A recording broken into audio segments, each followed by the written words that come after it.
confessed, but what if it wasn't Tyler Robinson who fired the shot?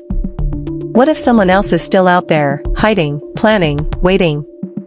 And what do Donald Trump's thunderous outcries, his relentless shouting, have to do with Charlie Kirk's death? Tonight, we confront a disturbing possibility. Is there credible evidence that another suspect is on the run, rather than Tyler Robinson being solely responsible? Could the man sitting in a jail cell right now be innocent, misidentified, or even framed? And what hidden connection links Trump's fiery rhetoric to the bullet that ended Charlie Kirk's life? The clues are haunting. Bullets etched with strange inscriptions. Discord messages buried in chat logs. A chilling note tucked beneath a keyboard. Confessions whispered to family members, and the uneasy cooperation of a roommate who may know far more than they've revealed. But alongside those details come troubling doubts, questions of chain of custody, whispers of conflicting witnesses, and the possibility that investigators may not have told the public the full story.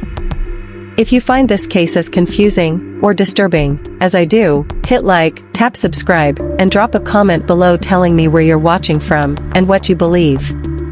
Is Tyler Robinson really the only suspect?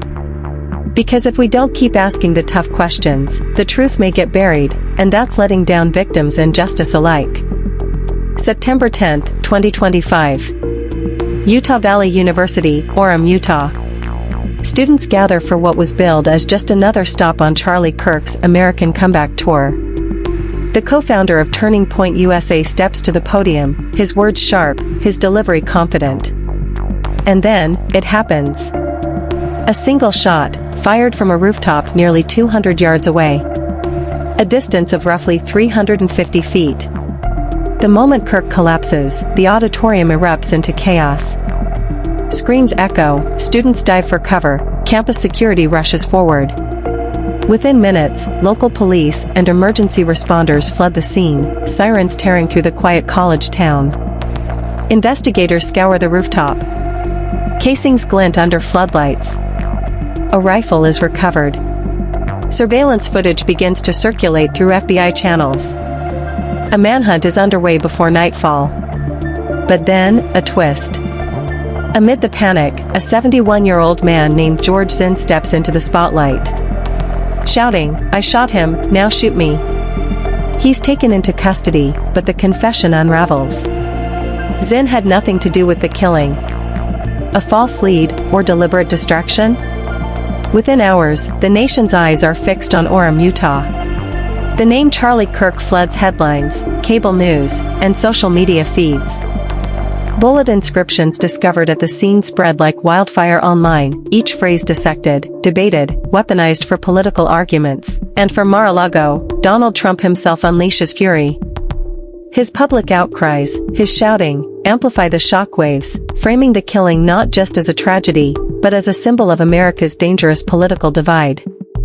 Yet beneath the noise, one question keeps clawing its way to the surface. If Tyler Robinson is in custody, why do whispers continue of another suspect still on the run? The evidence against Tyler Robinson is staggering, at least, on the surface. Investigators recovered a .30-06 Mauser bolt-action rifle. DNA on the trigger, matched directly to Robinson. Scattered nearby, bullet casings, both fired and unfired, some engraved with strange, mocking inscriptions. "Hey fascist! Catch! Oh Bella, ciao!" If you read this, you are gay LMAO, even bizarre phrases like notices, bulges, oh well what's this? Each inscription raising questions about motive, mindset, and meaning. And then, a note, hidden under a keyboard. Words chilling in their clarity, "I had the opportunity to take out Charlie Kirk and I'm going to take it." Digital forensics paint an equally damning picture.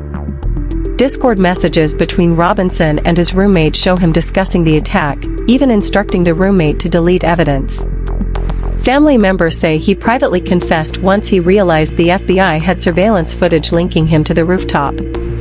His own father recognized him and alerted authorities.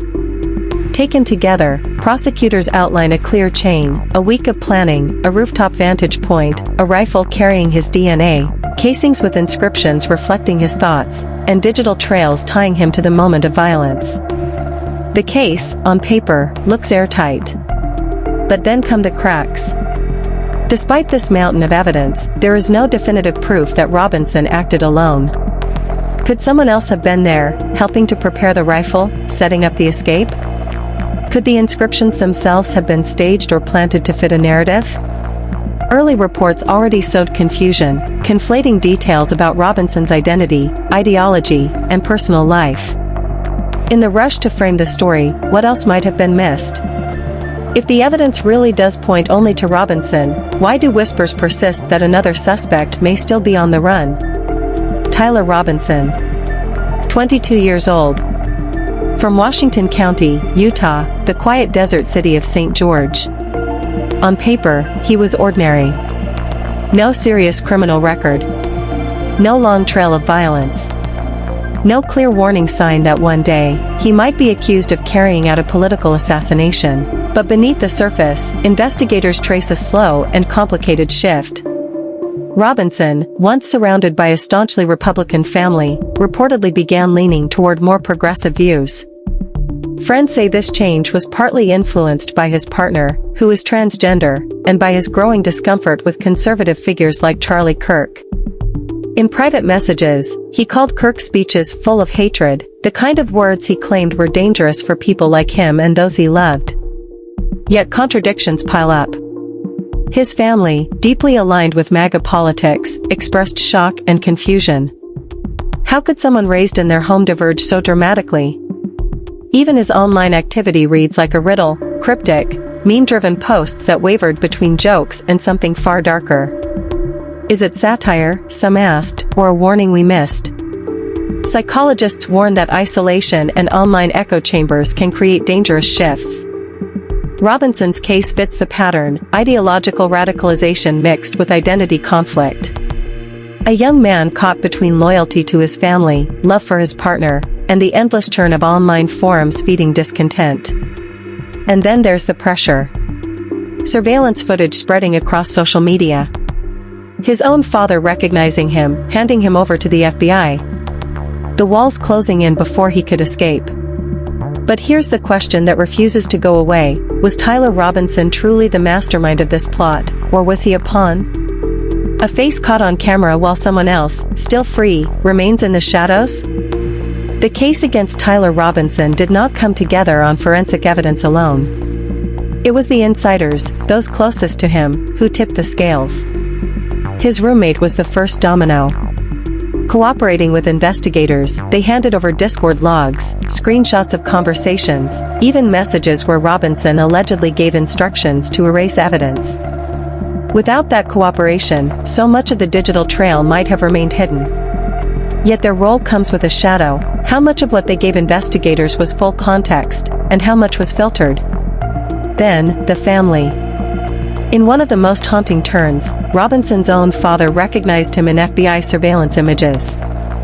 Imagine the weight of that decision, to turn in your own son. Was it an act of pure justice, or the unbearable pressure of being complicit if he stayed silent?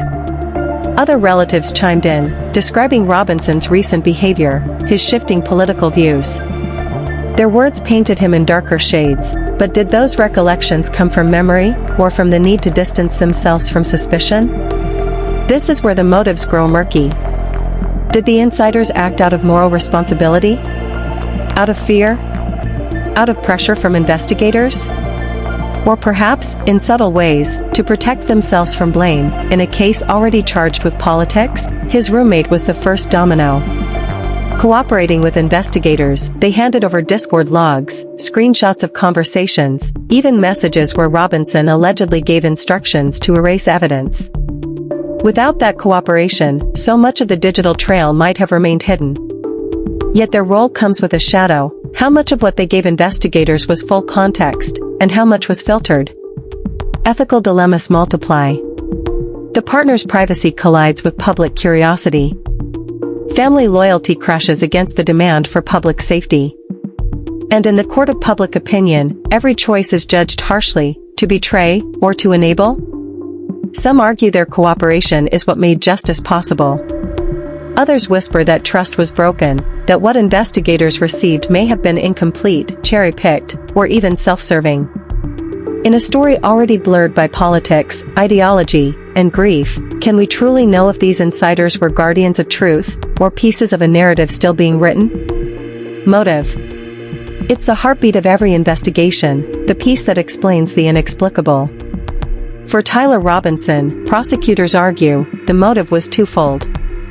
Ideological, a young man who saw Charlie Kirk's rhetoric as hateful, who framed the shooting as a strike against what he called fascism. Personal, a storm of inner conflict, his identity, his partner's transition, and the strain of living in a family whose politics clashed violently with his own. But the motives on paper don't close the case. They only open new cracks. Is Robinson definitely the only shooter? Despite the evidence, no accomplices have been confirmed. Could someone else have helped plan, load, or even aim? Or were false confessions, like George Zinn's bizarre outburst, part of a larger misdirection, an attempt to muddy the waters while another suspect slipped away? And then the rumor spread. Claims that another suspect is still on the run. That the person in jail isn't even Tyler Robinson at all. As of now, there is no credible evidence to support either theory, but in a case this politically charged, speculation takes on a life of its own. So we're left with questions that refuse to settle. Could America's climate of shouting and polarization have pushed someone, Robinson or otherwise, over the edge? If Robinson himself had enemies, might they be trying to plant doubt, to rewrite the story while he sits in a cell? And how much of this crime belongs not to one man, but to the echo chambers of online spaces, the memes, the radicalization that thrives in the digital dark? Sometimes the most chilling evidence isn't physical, it's the unanswered questions we're left to carry. The assassination of Charlie Kirk sent shockwaves across the country. Outrage poured in immediately, from allies, from opponents, even from those who had long criticized his politics. Grief was raw, and condemnations echoed from every corner of the political spectrum. The media descended fast. Headlines framed the killing as another sign of rising ideological extremism in America. Coverage fixated on the details, the rifle, the bullet inscriptions, the cryptic digital messages. Analysts called it proof of political violence metastasizing. Yet in the rush, error spread. Early reports mischaracterized Robinson's identity, dragging trans-related claims into the conversation, further muddying the waters. On social media, the chaos took on a life of its own. The viral clip of George Zinn's false confession, "I shot him, now shoot me," became fuel for conspiracy theories. Was he a distraction? A plant? Or just a confused old man caught in the storm?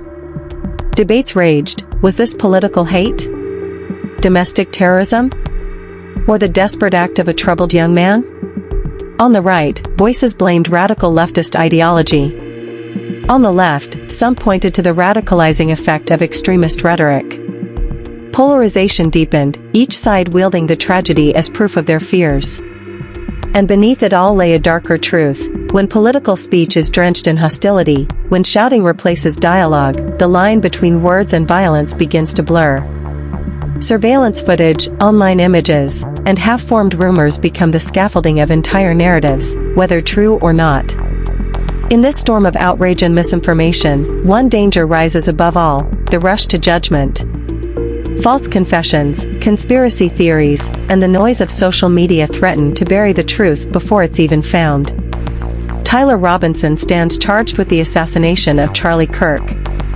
The evidence is undeniable in places: DNA on the rifle, inscriptions on bullet casings, digital confessions to his roommate and his family. The pieces align into a chilling picture of premeditation. And yet, unanswered questions remain. No solid proof of an accomplice. No credible evidence that another suspect is still at large. Claims that the man in custody isn't Robinson at all? Unfounded.